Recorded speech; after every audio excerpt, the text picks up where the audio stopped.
লক্ষ্মীর ভাণ্ডারের পেমেন্ট স্ট্যাটাসে আপনি দেখছেন যে পেমেন্ট সাকসেস, অর্থাৎ এপ্রিল মাসে যে টাকা সেটা এখানে দেখাচ্ছে যে পেমেন্ট সাকসেস, বাট এই যে টাকা এখনও পর্যন্ত আপনার ব্যাঙ্ক অ্যাকাউন্টে ক্রেডিট হয়নি। তো যদি তোমাদের এমনটা হয়ে থাকে যে এখানে তোমাদের দেখাচ্ছে যে পেমেন্ট সাকসেস কিন্তু এখনও পর্যন্ত আপনি টাকা পাননি, সেক্ষেত্রে আপনি এই ভিডিওটা অবশ্যই শুরু থেকে শেষ পর্যন্ত দেখে নেবেন। এই ভিডিওতে কতগুলো আমি কারণ বলবো, সেই কারণে হতে পারে যে আপনার যে টাকা আপনার ব্যাঙ্ক অ্যাকাউন্টে ক্রেডিট হয়নি এবং আপনাদের কী করতে লাগবে যাতে তোমাদের টাকাটি তোমাদের ব্যাঙ্ক অ্যাকাউন্টে ক্রেডিট হয়ে যায়। তো আজকের এই ভিডিওটা খুবই গুরুত্বপূর্ণ হতে চলেছে, তো ভিডিওটাকে একদম শুরু থেকে শেষ পর্যন্ত দেখে নেবেন। আর লক্ষ্মীর ভাণ্ডারের সমস্ত আপডেট পেতে অবশ্যই চ্যানেলকে সাবস্ক্রাইব করবেন। এই চ্যানেলটিতে সমস্ত রকম আপডেট দেওয়া হয় লক্ষ্মীর ভাণ্ডার সম্পর্কিত, তো অবশ্যই চ্যানেলকে সাবস্ক্রাইব করে রাখবেন। তো তোমরা এখানে দেখতে পাচ্ছ, আমি কিন্তু এখানে দেখতে পাচ্ছ society.security.wb.gb.in চলে এসেছি।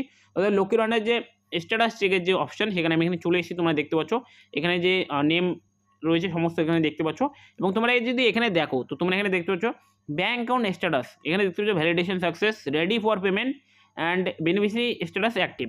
তো যদি তোমাদের এখানে এমনটা আসে যে ব্যাঙ্ক অ্যাকাউন্ট স্ট্যাটাস জায়গায় কোনো রকমের ইরোস আসছে এবং আপনাদের পেমেন্ট সাকসেস চলে আসে, সেক্ষেত্রে অবশ্যই আপনি আপনার ব্যাঙ্কে গিয়ে আপনি দেখেন যে আপনার আধার কার্ডের সঙ্গে আপনার নামের কোনো মিসম্যাচ আছে কিনা। যদি আপনাদের নামের সঙ্গে কোনো রকমের মিসম্যাচ থাকে, সেক্ষেত্রে কিন্তু আপনাদের যে টাকা সেটা কিন্তু আপনাদের ব্যাঙ্ক অ্যাকাউন্টে ক্রেডিট হবে না, ঠিক আছে। এবং অনেকেরই কিন্তু এখানে এমনটা দেখাবে যে নেম ভ্যালিডেশন ইরোর এবং নেম ভ্যালিডেশন ইরোর সাকসেস এমনটা চলে আসবে এবং আপনাদের একটা স্কোর দেখাবে যে আপনাদের স্কোর এত। তো সে যদি সেরকম হয়ে থাকে তো অবশ্যই আপনি আপনার যে নাম সেটা আধার কার্ড এবং ব্যাংকের বইয়ের সঙ্গে মিলিয়ে দেখেন। যদি নাম ঠিকঠাক থাকে তাহলে আপনি কী করতে লাগবে সেটাও আমি বলতে চাচ্ছি। এবং যদি আপনাদের নামের গণ্ডগোল থাকে অথবা নামের যদি সমস্যা থাকে, সেক্ষেত্রে আপনি আপনার আধার কার্ড দিয়ে নতুন করে একটি অ্যাকাউন্ট ক্রিয়েট করুন। অ্যাকাউন্ট বানিয়ে নিয়ে তারপর কিন্তু আপনি সেই অ্যাকাউন্টটিকে আপনি আপনার যে ব্লক অফিস রয়েছে সেটাতে গিয়ে আপনাকে সাবমিট করতে লাগবে এবং তারপরেই যে আপনাদের যে সমস্যাগুলি সেগুলি সমাধান হবে।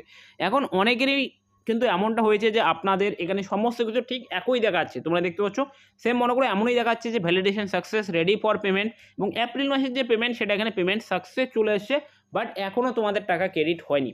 তো এই যে প্রবলেমটা, এই প্রবলেমটা কিন্তু বেশিরভাগ ক্ষেত্রে যারা নতুন, যারা এখনও পর্যন্ত একবারও টাকা পাওনি, তাদের ক্ষেত্রে এই সমস্যাটি দেখা যাচ্ছে এবং এই যে সমস্যা এর কিছু কারণ হতে পারে। তো তোমাদের আমি বলতে চাচ্ছি, তোমরা এখানে দেখতে পাচ্ছ এখানে অবশ্যই তোমরা একটা জিনিস খেয়াল রাখবে, এখানে তোমরা কিন্তু ব্যাঙ্ক অ্যাকাউন্ট এবং আইএফএসসি কোডটা তোমরা দেখে নেবে।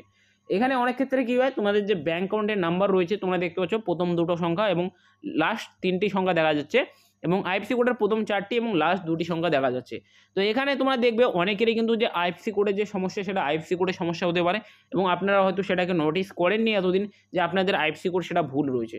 তো অবশ্যই আপনাকে এই জিনিসটা খেয়াল রাখতে লাগবে, কেননা এই রিসেন্টলি একটা এরকমের একটা প্রবলেম আসছিলো যেখানে আমরা দেখেছিলাম যে ব্যাঙ্ক অ্যাকাউন্ট নম্বর তো এখানে ঠিকই দেখাচ্ছিলো যে প্রথম দুটো সংখ্যা এবং শেষের তিনটে সংখ্যা ঠিকই দেখাচ্ছিলো, বাট যে আইএফএসসি কোড সেই আইএফএসসি কোডে কিন্তু ম্যাচ হচ্ছিল না, অথবা যে বেনিফিশিয়ারি তার যে অ্যাকাউন্ট নম্বর সেই অ্যাকাউন্টে যে আইএফএসসি কোড সেটা কিন্তু ম্যাচ হচ্ছিল না।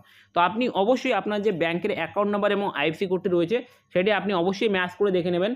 কিন্তু এখানে কিন্তু আপনি সমস্তটা দেখতে পারবেন না, আপনি দেখতে পাচ্ছেন আপনি শুধুমাত্র প্রথম দুটো এবং তিনটে এবং আইএফএসসি কোডের প্রথম চারটে এবং লাস্ট দুটো সংখ্যা আপনি দেখতে পাচ্ছেন।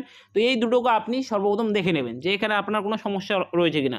যদি এই আইএফএসসি কোডে যদি কোনো রকমের সমস্যা থাকে, সেক্ষেত্রে কিন্তু আপনার যে টাকা সেটা কিন্তু আর আপনার ব্যাঙ্ক অ্যাকাউন্টে ক্রেডিট হবে না, এবং এই টাকা কিন্তু অলরেডি এমনটা হতে পারে যে পেমেন্ট এখানে সাকসেস চলে এসেছে এবং আপনার ব্যাঙ্ক অ্যাকাউন্টে আইএফএসসি কোড বা ব্যাঙ্ক অ্যাকাউন্টে কোনো একটা সমস্যা রয়েছে, সেক্ষেত্রে কিন্তু সেই যে টাকা সেটা কিন্তু সেই যে ভুল ব্যাঙ্ক অ্যাকাউন্ট সেখানে কিন্তু চলে গিয়েছে। তো আপনাকে অবশ্যই দেখতে লাগবে যে আপনার যে ব্যাঙ্ক অ্যাকাউন্ট সেটা ঠিকঠাক আছে কিনা এবং আইএফএসসি কোড সেটা ঠিকঠাক দেওয়া আছে কিনা। যদি ঠিকঠাক দেওয়া থাকে সেক্ষেত্রে আপনি দেখতে পাচ্ছেন আপনার তো পেমেন্ট স্ট্যাটাস এখানে 14 থেকে 15 তারিখের মধ্যে পেমেন্ট সাকসেস চলে এসেছিলো, বাট আপনার টাকা এখনও ঢোকেনি। সেক্ষেত্রে আপনি আরেকবার চাইলে আপনার ব্যাংকের কেওয়াইসি চেক করে নিতে পারেন। যদি আপনার ব্যাংকের কেওয়াইসি সঠিক থাকে, সেক্ষেত্রে আপনাকে অবশ্যই আপনার যে ব্লক অফিস রয়েছে সেখানে গিয়ে আপনার যে সমস্যা সেটাকে জানাতে লাগবে যে আমাদের যে পেমেন্ট সেটা দেখাচ্ছে পেমেন্ট সাকসেস, কিন্তু এখনও যে আমাদের টাকা সেটা আমাদের অ্যাকাউন্টে ক্রেডিট হলো না। সেক্ষেত্রে আপনি আপনার যে সমস্ত ডকুমেন্ট রয়েছে ব্যাঙ্ক অ্যাকাউন্ট, আধার কার্ড, ভোটার আইডি কার্ড এবং কাস্ট সার্টিফিকেট এবং সঙ্গে আপনার যে স্বাস্থ্যসাথী কার্ড রয়েছে সেটাকে নিয়ে যাবেন। যাওয়ার পরে কিন্তু আপনি সেখানে একটা অ্যাপ্লিকেশন করে জমা দিতে পারবেন এবং সঙ্গে সঙ্গে কিন্তু চাইলে আপনি দেখে নিতে পারবেন যে আপনাদের ব্যাঙ্ক অ্যাকাউন্টে কোনো সমস্যা রয়েছে কিনা। সেই ব্লক অফিস থেকে কিন্তু আপনাকে এই সাহায্যটি করা হবে।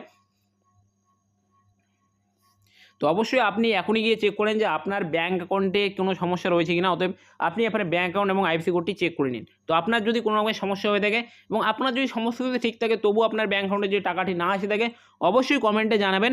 আর আপনার কী সমস্যা হয়েছে সেটা অবশ্যই আপনি কমেন্টে জানাবেন। আশা করছি সমস্ত বিষয়টা বুঝতে পেরেছো। অবশ্যই আপনি গিয়ে এখন আপনার ব্যাঙ্কের অ্যাকাউন্ট নাম্বার এবং আইএফএসসি কোড চেক করে নেন। যদি সমস্ত কিছু ঠিক থাকে তাহলে আপনি অতি সত্বর আপনি আপনার ব্লক অফিসে গিয়ে যোগাযোগ করুন এবং এবং যদি কারো এখানে অ্যাকাউন্ট নাম্বার বা আইএফএসসি কোডে যদি কোনো রকম ভুল থাকে সেক্ষেত্রেও আপনি কিন্তু আপনার ব্লক অফিসে গিয়ে আপনার যে এই সমস্যা সেটাকে সমাধান করতে লাগবে। তো অবশ্যই আপনারা জানেন এখন হয়তো ব্লক অফিস বন্ধ রয়েছে, অতএব কিছুদিন পরে কিন্তু সেটা আবারও খুলবে, কিন্তু সেই সময় গিয়ে আপনি আপনার যে সমস্যা সেটা কিন্তু সমাধান করে নেবেন। তো ভিডিওটি যদি একটু ইনফরমেটিভ লেগে থাকে ভিডিওটিকে অবশ্যই লাইক করে দেবেন